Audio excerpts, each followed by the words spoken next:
দেখুন বন্ধুরা, আমি রেডি করে নিয়েছি কচুর লতির রেসিপি। চিংড়ি মাছ দিয়ে এটা রেসিপিটা তৈরি করেছি। এটা কিন্তু খেতে অসাধারণ লাগে। আপনারা অতি অবশ্যই বাড়িতে কিন্তু এটা ট্রাই করে দেখতে পারেন।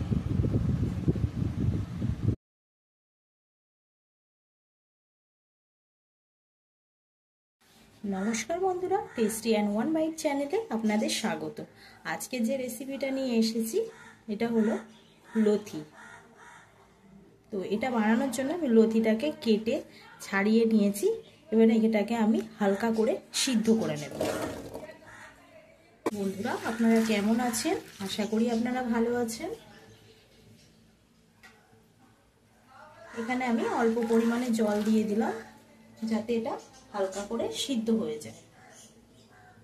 ঢাকা দিয়ে দিলাম। আমি কিছুক্ষণ অপেক্ষা করব, তারপরে আমি এটা সিদ্ধ হলে নামিয়ে নেব। বন্ধুরা, এবার আমি ঢাকাটা খুলে দেখে নেব যে এটা সিদ্ধ হয়েছে। এটা মোটামুটি সিদ্ধ হয়ে গেছে, খুব সিদ্ধ করার দরকার নেই। এবারে আমি এটাকে নামিয়ে নেব।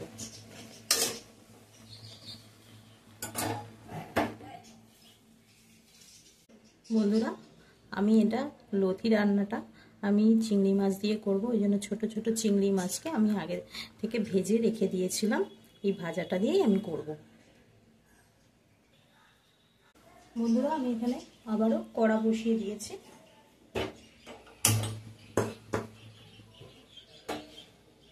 কড়াতে দিয়ে দিচ্ছি আমি তেল। 2 চামচ মতো আমি তেল দিয়ে দিলাম। দিয়ে দিচ্ছি একটা শুকনো লঙ্কা। আমি একটু নাড়াচাড়া করে দেবো যাতে শুকনো লঙ্কাগুলো ভাজা হয়ে যায়।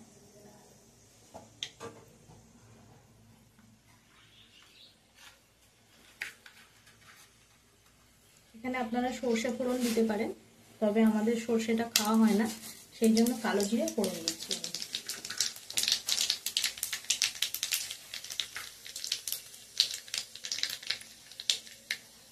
এখানে দিয়ে দিচ্ছি 2টো তেজপাতা।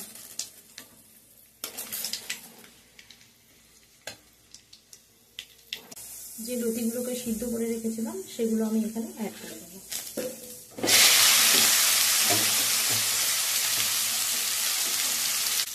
এবারে আমি এগুলোকে ভালো করে নাড়াচাড়া করে দেবো।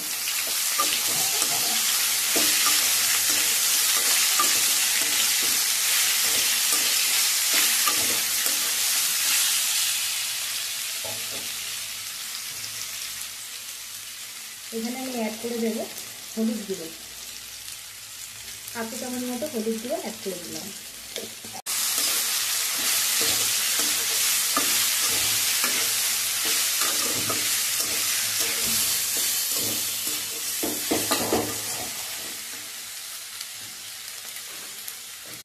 এখানে আমি অ্যাড করে দিচ্ছি স্বাদ অনুযায়ী লবণ।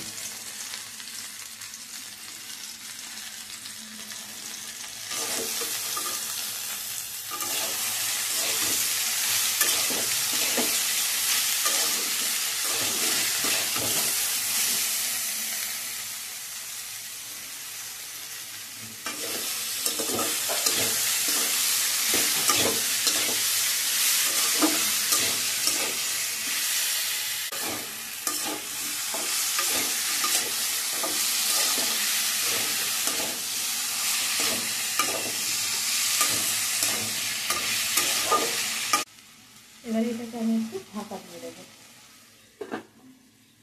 একদম লো ফ্লেমে রেখে আমি এটাকে আরো ভালো করে বয়েল করে নেব। দেখুন বন্ধুরা,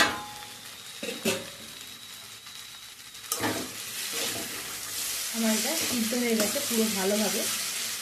এবারে আমি অ্যাড করে দেব সর্ষে। প্রায় 1 চামচ মতো আমার সর্ষে আছে, সর্ষে অ্যাড করে দিলাম।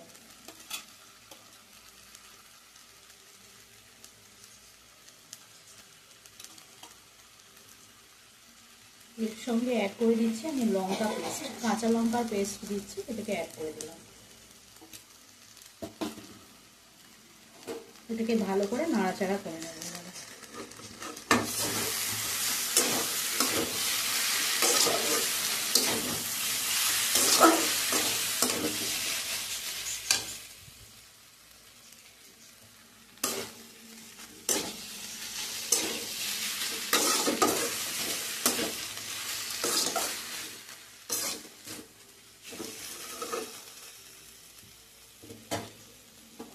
এখানে আমি অ্যাড করে দিচ্ছি ভেজে রাখা চিংড়ি মাছগুলোকে। এটা কিন্তু নিরামিষভাবেও করা যেতে পারে বন্ধুরা, নিরামিষভাবে করলেও কিন্তু খেতে খুব অসাধারণ লাগে। সর্ষে আর হচ্ছে লঙ্কা পেস্ট দিয়ে করলে কিন্তু এটা খেতেও অসাধারণ লাগে। আমি একদিন আপনাদের নিরামিষ রান্নাটা করে রেসিপিটা দিয়ে দেবো, তবে আজকে আমি এটা চিংড়ি মাছ দিয়ে করছি। আর কিন্তু আমি কোনো মশলা দেবো না।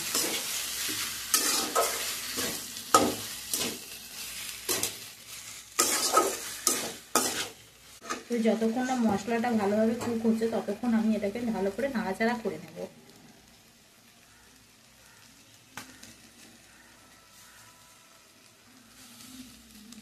অ্যাড করে দেবো স্বাদ অনুযায়ী চিনি। আপনারা চাইলে চিনিটাকে স্কিপ করতে পারেন, যারা চিনি খান না তারা স্কিপ করে দেবেন। আমরা কিন্তু এতে চিনি খাই, সেই জন্য কিন্তু আমি চিনিটা অ্যাড করলাম। কচুতে বলুন, কচুর লতিতে বলুন বা শাকেতে বলুন, একটু চিনি না অ্যাড করলে কিন্তু খেতে একটুও ভালো লাগে না।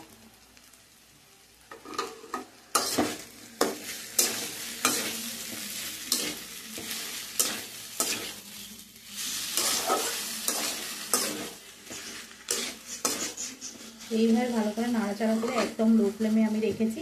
ভালো করে নাড়াচাড়া করে যে মশলাটা রয়েছে ওয়েল কুক হওয়ার জন্য আমি অপেক্ষা করতে থাকবো।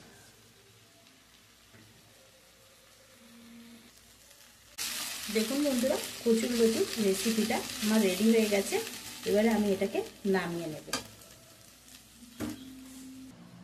দেখুন বন্ধুরা, রেডি হয়ে গেছে আমার কচুর লতি রেসিপিটা। এটা কিন্তু গরম ভাতের সাথে খেতে অসাধারণ লাগে। আপনারা বাড়িতে কিন্তু এটা ট্রাই করে দেখবেন, খেতে অসাধারণ লাগবে। বন্ধুরা, যদি আমার ভিডিওটা ভালো লাগে তাহলে একটা সাবস্ক্রাইব করে আমার পাশে থাকবেন। তার সঙ্গে বেল আইকনটা প্রেস করতে কিন্তু ভুলবেন না। বেল আইকনটা প্রেস করলে আপনাদের কাছে সবার আগে আমি যে ভিডিওগুলো ছাড়বো তার নোটিফিকেশানগুলো পৌঁছে যাবে। আর বন্ধুরা, একটা লাইক করে দেবেন, তার সঙ্গে কিন্তু বেশি বেশি করে শেয়ার করবেন আর কমেন্ট করে জানাবেন আমার রেসিপিটা কেমন লাগবে। বন্ধুরা, আপনাদের এই একটা সাবস্ক্রাইব, একটা লাইক, একটা কমেন্ট হচ্ছে বেশি বেশি করে শেয়ার, আর আমি নতুন নতুন ভিডিও বানাতে অনুপ্রাণিত হব। ধন্যবাদ বন্ধুরা, আজকের মতো এটুখানি। প্রচণ্ড গরম পড়েছে, আপনারা নিজেদের শরীরের খেয়াল রাখবেন, ভালো থাকবেন। নমস্কার।